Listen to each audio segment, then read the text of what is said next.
Donc je suis en train de filmer un poème aujourd'hui, qui sortira du coup avant la vidéo que je vais faire là. J'ai pas envie de me rouler dans la terre tous les 2 jours. Je me suis dit qu'on allait en profiter, rentabiliser cet effort en faisant une petite vidéo. Parce que j'ai eu un commentaire la dernière fois que je vais vous lire. Et qui à un moment donné me dit: je verrais bien un sujet du style les QPR quand on est Arrow Ace et ou à genre. Et je viens de me rendre compte que j'ai oublié de mettre mon micro, mais c'est pas grave. Alors je verrais bien un sujet du style les QPR quand on est Arrow Ace et ou à genre, ou les intersections entre le saphisme et le fait d'être Arrow Ace et ou non-binaire, etc.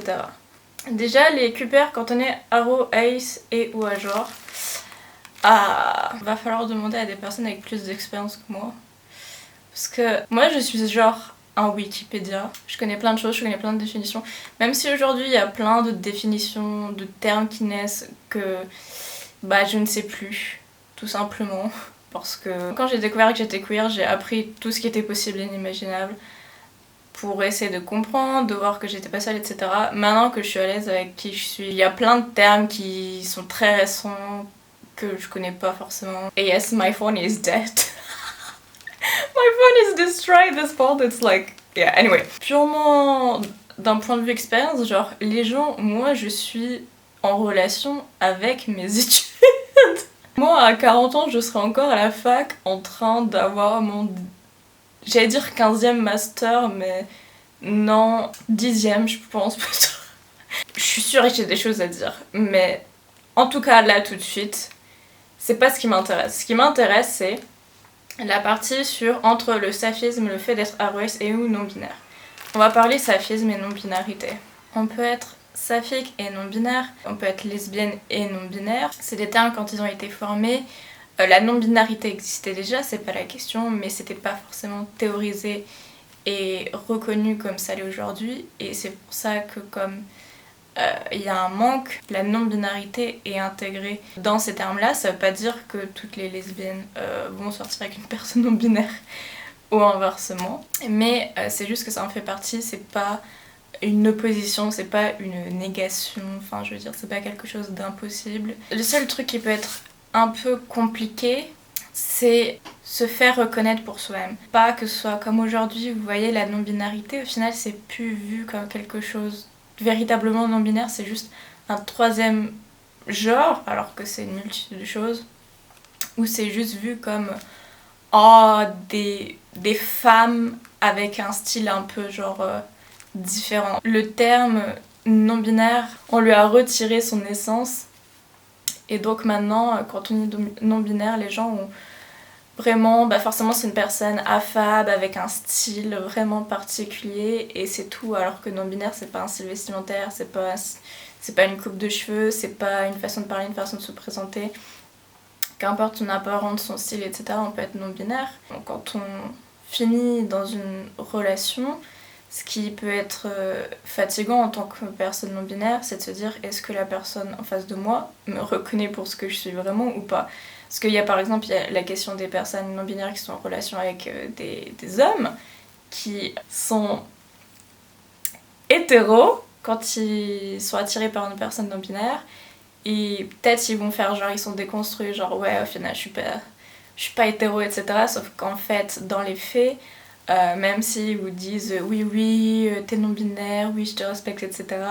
Dans leur tête, pour eux vous êtes juste une femme avec un style un peu particulier. Ça leur plaît d'être avec vous juste parce qu'ils disent j'ai une femme un peu différente. On peut avoir la même chose quand on sort avec une femme, qui est que est-ce que la personne, au final, qu'importe son genre, même si souvent ça va être un problème avec les mecs, mais même quand on sort avec une femme, ou qu'on est en relation avec une femme, ça va être est-ce que la personne en face de nous voit réellement pour ce qu'on est.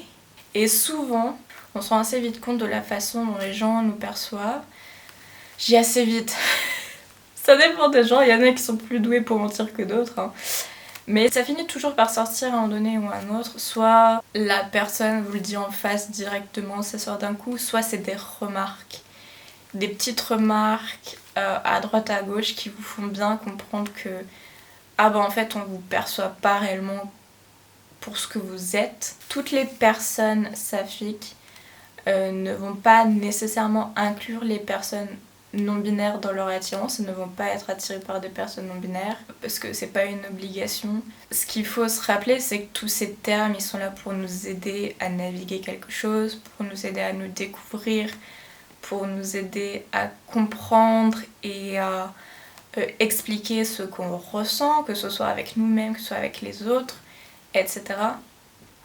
Et donc c'est pas là pour contrôler notre vie. C'est comme la loi. La loi est là pour nous servir, la loi est là pour nous aider à mener une meilleure vie. Et au contraire, nous ne sommes pas là pour servir la loi, même si à l'heure actuelle, la loi n'est pas vraiment utilisée pour améliorer notre vie. Non, tout le monde est en train de crever dans la pauvreté, mais passons, ce n'est pas le sujet. Si c'est les mots qui pour vous représentent le mieux, qui vous parlent le mieux, eh bien c'est les mots pour vous. Il y a aussi toute cette idée de eh bien, on s'est identifié à un mot pendant des années et des années. Et pour nous, c'est notre identité, c'est notre terme, c'est quelque chose d'essentiel. Et on découvre on comprend qu'on est non-binaire, on met un mot sur notre ressenti depuis toutes ces années. Et du coup, on est encore attaché à ces premiers termes qu'on utilisait auparavant. Et donc c'est normal, on est des créatures qui évoluent, on évolue dans le temps. Les langues qu'on utilise à l'heure actuelle, ce sont des langues vivantes, donc elles évoluent. Elles sont faites pour ça. Si vous avez d'autres questions, dites-moi. Bye bye. Ah non, comment? En français. Cœur sur vous. Ah, ça fait longtemps que j'ai pas dit. Cœur sur vous.